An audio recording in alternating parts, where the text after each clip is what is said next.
ஐயா வணக்கம். தம்பி ஆளையே பார்க்க முடியல. யாருக்கும் தெரியாம சீட்டு விளையாண்டோம். சீட்டு விளையாடுவது தெரிந்து கைது நடவடிக்கை எடுத்து வழக்கு போட்டுட்டாங்க. வீட்டு விசேஷங்கள் யாருக்கும் தெரியாம சீட்டு விளையாண்டா சட்டப்படி குற்றம்னு தெரியாதா? உலகத்திற்கே தெரிகிற மாதிரி ரம்மி சீட்டு விளையாண்டா பிடிக்க மாட்டாங்க.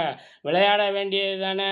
ரம்மி விளையாட்டு விளம்பரத்தில் நான் ஜெயித்து அது வாங்கிட்டேன், இது வாங்கிட்டேன், விமானத்தில் பறந்து விட்டேன், 5 லட்சம் சம்பாதித்து விட்டேன், உனக்கு விளையாண்டா கிடைக்காதா? உண்மையில் அப்படி ஈஸியாக கிடைக்கும் என்றால் பக்கத்து வீடு, தான் வசிக்கும் ஊர், பக்கத்து ஊர்க்காரர்களை பணக்காரர்கள் ஆக்க வேண்டியது தானே. எல்லோரும் பணக்காரர்கள் ஆகியிருப்பாங்களே. அந்த விளம்பரத்தை சரியாக பார்க்கல நீங்கள். இந்த விளையாட்டுக்கு நீங்கள் அடிமை ஆகலாம். நிதி இழப்பு அபாயம் உள்ளது. பொறுப்புணர்ந்து விளையாடவும் என்றால் நாம் விளையாடாமல், கடன் வாங்காமல், சொத்துக்களை இழக்காமல் தப்பிக்க வேண்டியதுதான். முடியவில்லையே.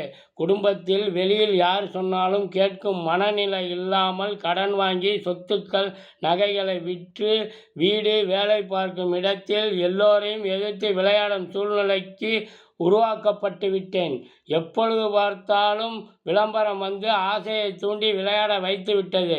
இப்படியெல்லாம் விளையாட வைத்தால் மக்கள் விளையாடி நிதி இழப்பும் உயிரிழப்பும் ஏற்படுகிறது என்றால் அரசாங்கம் நீதித்துறையும் இணைந்து மக்கள் நிம்மதி பெருமூச்சு அடைய தீர்ப்பை வழங்கி நீதியை பெற்று கொடுத்தால் வாழும் காலத்தில் கடவுளை நேரில் பார்ப்பது போல் இருக்கும். நாம் மது மாது சூது ஆரம்பித்தால் நம் பணத்திற்கு கேடு, அடிமையானால் உயிருக்கே கேடு. அனைவரும் பொறுமையுடன் சிந்தித்து பொறுப்புடன் செயல்பட்டால் பெருமையுடன் வாழலாம். நன்றி.